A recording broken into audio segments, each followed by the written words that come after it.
Hello friends, this is Growl. In this video, I'm going to teach you everything you need to know about Shadowlands Holy Paladin. From the rotation to talent builds, Covenant and Soulbinds selection, I've got you covered. Holy Paladin is an incredibly high DPS, battle medic style healer. It's played mostly in melee and specializes in single target direct healing. I'm going to cover the basics in this video too, so if you've already mastered Holy Pally and are just looking for a quick rundown, check the video timeline. Before I start, I just want to say that everything in this video is just my idea of what's best, from my time testing and talking to some of the best players I know. I'm sure there's going to be some choices you or other guide creators disagree with, and that's a good thing. Different setups work for different players, and the uniqueness in character setup is what makes the game fun. Let's jump right into the basics. Holy Paladin's healing consists almost entirely of two spells, Holy Shock and Word of Glory. Your entire playstyle will revolve around using these two direct heals and then getting them back again as soon as possible. Holy Shock is a mana-efficient, instant cast heal with a short cooldown, and although I don't want to talk about talents quite yet, I do want to mention Crusader's Might. Every time you Crusader strike, you not only gain one holy power, but you reduce the cooldown of Holy Shock. Continuous use of Crusader Strike throughout every encounter will lead to more healing and is a very important part of the rotation. Paladins also have many strong cooldowns at their disposal. When just Holy Shock doesn't get the job done, you can use cooldowns to both reduce damage and get more Holy Shocks out. A key part of the Paladin gameplay involves utilizing your cooldowns effectively. This means spreading things out to provide coverage across many different pulls or phases of a tough boss. Paladin healing cooldowns are also extremely powerful because they can be used to contribute damage. Once you get familiar with the dungeons and your class, you can pop your cooldowns for more and more damage. Holy Paladins have been changed the most of any healer from BFA, and the changes might be a bit disorienting until you get used to the spec. Holy Power now works for the Holy spec again, and should be used in combination with your other abilities to heal. You can spend Holy Power on Light of Dawn, as well as Word of Glory and Shield of the Righteous. Word of Glory is an additional single target heal, and Shield of the Righteous is an awesome spender as it deals damage in front of you and isn't on the global cooldown. Auras are also returning, and you can keep one aura active at all times. You should probably use Devo most of the time, however there are rare situations where the other auras can come in handy. Hammer of Wrath allows you to deal some extra damage during Execute and Wings, and generates Holy Power. The ability is awesome to have and should be taken advantage of whenever possible.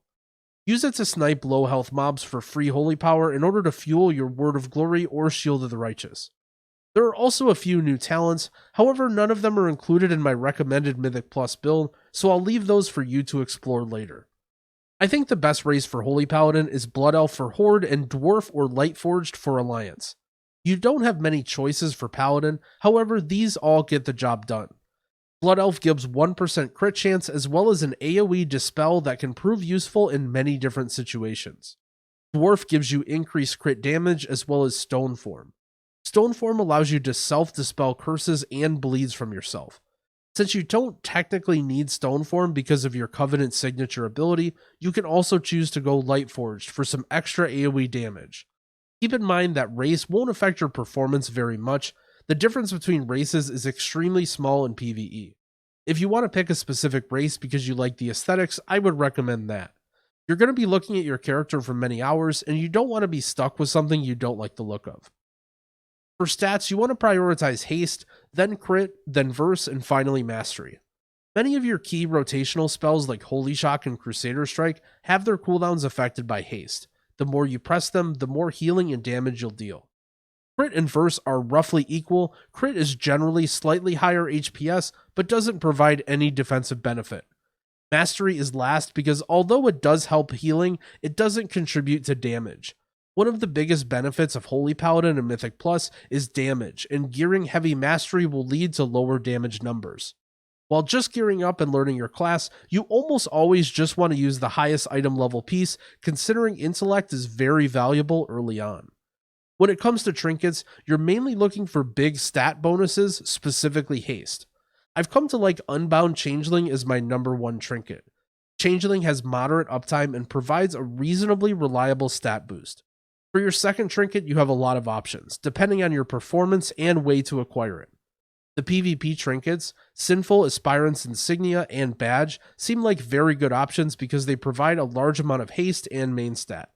The main problem with these is you have to PvP to get them. Another alternative is Kabbalist's Hymnal from Raid.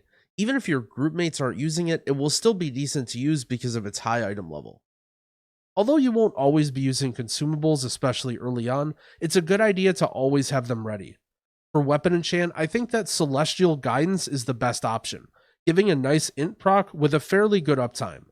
For rings and gems, prioritize haste, especially early on when your stat weights might not be ideal. There are also several enchants in Shadowlands that weren't present in BFA. Fortified Leash gives stamina and leech to your cape, Eternal Intellect gives int to your bracers, and Eternal Stats gives plus 30 all stats to your chest. This might be obvious, but don't forget to grab some ethereal pomegranates from the innkeeper to restore mana in between pulls. An alternative weapon enchant is Lightless Force. This is simply a damage proc that when you hit in a melee swing. This may be used in situations where you're looking to gain some extra damage. However, given that Celestial Guidance also benefits your healing, I would mainly be sticking with that as a default. There are also several unused consumables that are handy to have as well. Spectral Flask of Power should be your default choice for Flask. Also have a large supply of spiritual healing and mana potions, as well as Hidden Spirit for invisibility skips. Pairing Phantom Fire potions with Shadow Core Oil seems like the right choice for improving DPS, since potions and oils don't noticeably impact your healing. Even without the potions, I'd still be using Shadow Core Oil and Mythic Plus just for the slight damage boost. For food, you should use Crown Roast for the haste, and Heavy Desolate Armor Kits increase your stamina for 2 hours, so you should always keep these in your bags as well. I also like having drums handy for emergencies, although generally you should be playing with a class that can use Bloodlust. As for legendary items, you have two main options as a Holy Paladin. My current favorite is actually a Retribution legendary, Relentless Inquisitor. This gives you haste every time you use a Holy Power Spender that stacks and more or less stays on for the entire combat. Because haste is such a valuable stat that helps contribute both your healing and damage, this felt good to use for nearly every situation. Another alternative is Shock Barrier. Shock Barrier leaves an absorb shield on your allies whenever you cast Holy Shock on them. This will contribute more overall healing than Relentless Inquisitor and synergizes well with the Kyrian Covenant ability we'll discuss later. I think you're going to be okay for either one of these legendaries depending on preference. For raid progression, you may prefer to craft Shock Barrier first, since people generally want more HPS output for raids. Your Covenant choice is not nearly as difficult and much more clear-cut. The only reasonable choice for Mythic Plus is Kyrian. With them, you gain the ability Divine Toll, which casts 5 Holy Shocks on random targets, generally preferring allies if you target an ally and enemies if you target an enemy. Because of its short 1-minute cooldown, this versatile spell fits perfectly within the Paladin kit. When you have a short burst healing cooldown, you can more frequently use your big cooldowns like Wings or HA without worry about dying to unexpected damage later. The Kyrian signature ability is also extremely helpful, Summon Steward. The Steward gives you 3 phials which act as health potions that also remove poisons, curses, diseases, and bleeds. These are extra helpful considering that you can't remove curses, and there are quite a few dangerous curses in Shadowlands dungeons. For Holy Paladin, I think the best Soulbind tree is Clea, with the potency conduit on the left and down the middle row. The main benefit of Clea is the very last slot, Pointed Courage. This gives you a very high uptime on a flat crit buff that affects all of your healing and damage. The main problem is this won't be unlocked until very late into the first season, as it requires something like Renown level 34. Until you get to this Renown level, I think you should use Pelagos. At low Renown levels, Pelagos is very strong because of its first row, Combat Meditation. Although Mastery isn't the best stat, Pelagos gives you a huge amount of Mastery every time you use Divine Toll, which will dramatically increase the healing from it and your following spells. I recommend starting with Pelagos, but then switching to Clea as soon as you get access to the bottom row of the tree. The two best potency conduits for Paladin are Ringing Clarity and Focused Light. Unfortunately, we only have room for one potency since the crit buff is so strong, and I think we'll have to take Ringing Clarity.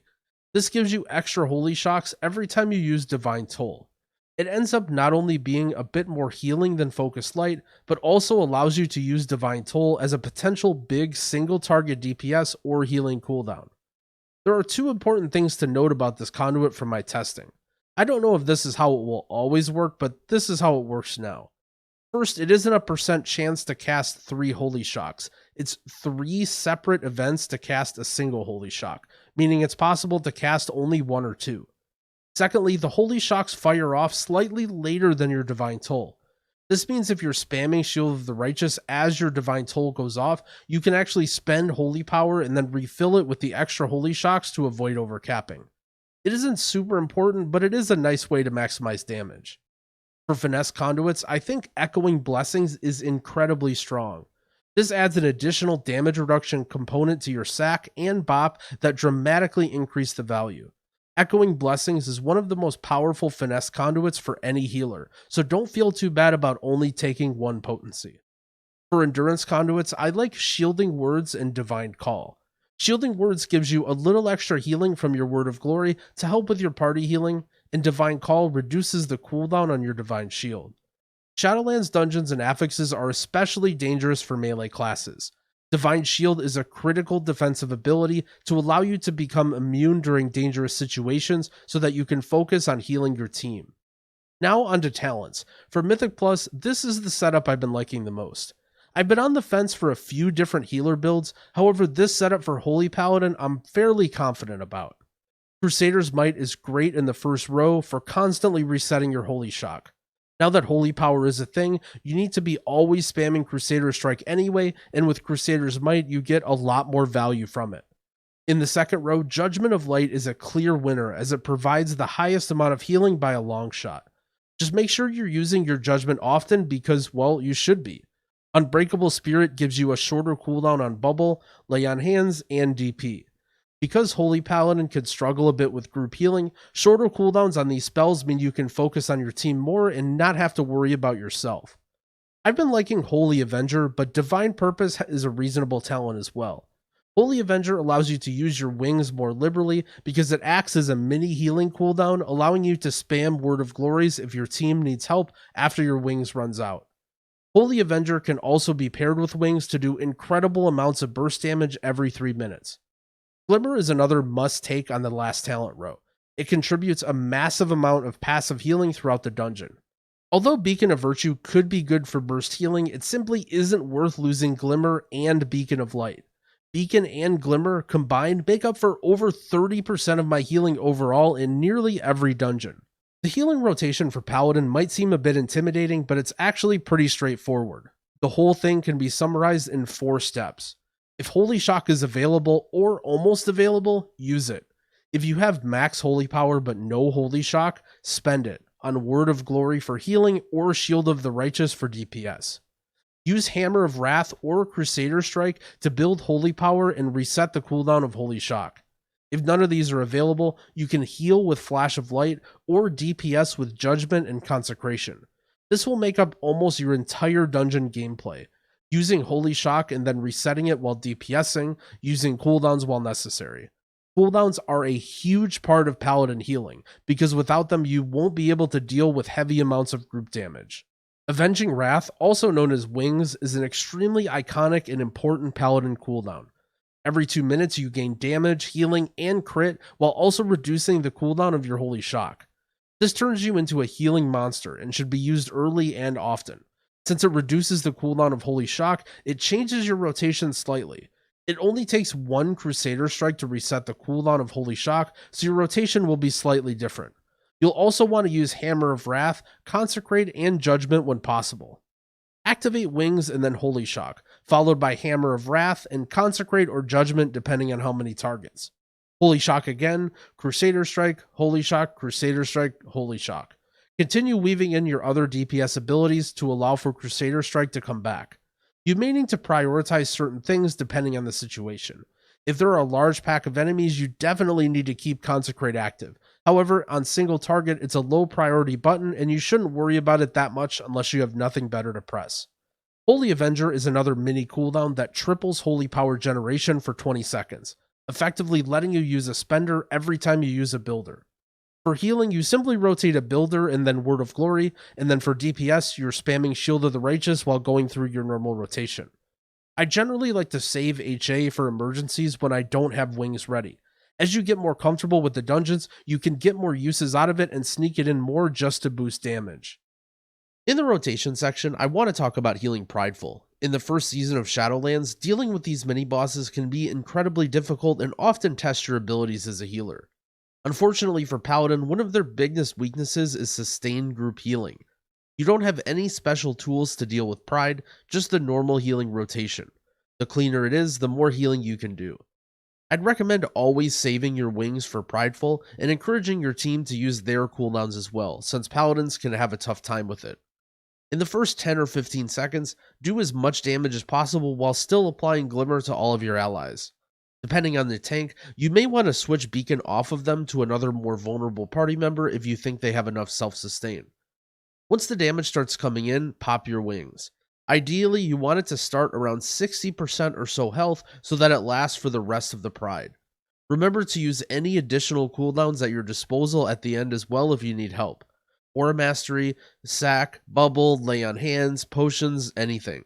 Simply continue using Holy Shock and Word of Glory on the lowest health party members until it dies or you die. Paladins also have many powerful cooldowns to reduce or completely negate incoming damage. It might seem like Paladins lack AoE healing, but in order to make up for this, you need to be using your cooldowns effectively. Aura Mastery provides 15% damage reduction to your entire party for 8 seconds, assuming you have Devo Aura active. Aura Mastery is great when you know high damage moments are coming up and you don't have a major cooldown to compensate. It lasts a whole 8 seconds, so make sure you press it early to cover the entire damage instance. Lay on Hands is a giant, off-CD, single-target heal on a very long cooldown. Although you want to save this for emergencies, don't be afraid to just use it when you think you might need it. Utilizing every major cooldown to their fullest is what separates the best Paladin players from the rest, so get used to firing this button. The only word of caution I'll give you is be careful using it on other Paladins, because you will apply forbearance to them. Unexpected Lay on Hands can be a death sentence when someone is planning to use Bubble, Bop, or their own Lay on Hands in the near future. Divine Shield is an 8-second complete immunity to all damage and harmful effects. It's a lifesaver when you're targeted with dangerous effects and can help you catch up when faced with seemingly insurmountable party damage. An important thing to remember is that Divine Shield is on the global cooldown. This means if you just cast a spell, you can't oh crap Divine Shield. Do your best to pre-plan your shields and use them before any damage hits. This reduces the chance that you get global locked and also can make healing much easier since you don't need to catch up your own health. Blessing of Sacrifice is your major tank external, reducing damage by 30% every 2 minutes. This is a massively powerful tool to reduce incoming tank damage, but remember that you also suffer 75% of the damage prevented. This means be ready with a defensive or self-healing when you're using it. Just like many of the cooldowns mentioned, using Sacrifice early and often will reduce the damage you need to heal. You can use Blessing of Sacrifice in combination with Divine Shield as a cooldown to mitigate group damage. Against bosses with multiple high damage faces where Wings and Aura Mastery aren't enough, this is an absolute necessity. Blessing of Protection grants immunity to physical damage and effects for 10 seconds. This has many specific uses in dungeons and can be used to save lives when no other healer could save them. The most common use for Blessing of Protection include placing it on a DPS when they rip aggro and the tank can't get control, or to remove a heavy physical boss mechanic like a bleed. Remember, this drops all threat when it's active, so do not use it on the tank unless they're ready to remove it as soon as possible. Blessing of Freedom removes and grants immunity to movement impairing effects for 8 seconds. This is a really short cooldown and can be used to remove almost all roots and slows. It might be hard to find uses for this while you're learning, but as you get familiar with dungeon mechanics, you'll discover more and more situations that this can be used. Hammer of Justice and Blinding Light can both be used to stop casts. Although you don't have an interrupt, you have a large single target stun as well as an AoE disorient that can be used to stop casts. Don't be afraid to simply throw these out to delay stuff or mitigate damage. Especially when you're playing with others who are just learning the dungeon, stopping the right cast can prevent much more damage than any individual heal could. There are several things I wanted to include in this video, but couldn't as it's already going on 20 minutes now. Some topics include UI setup, macros, weak auras, and how to acquire the various legendaries and conduits discussed in this video. I'm going to leave links to all that stuff in the description for you guys to check out. If you have any questions, feel free to come say hi in my stream. I do my best to answer questions there. That covers everything you need to know about playing Holy Paladin for the first season of Shadowlands. Thanks for watching. I'm considering making more advanced guide content down the road for specific Mythic Plus tips and raid healing, so if that's something you're interested in, let me know down in the comments what topics you think I should cover. If this video helped you, I'd appreciate it if you gave it a like and subscribe to my channel. Happy keying!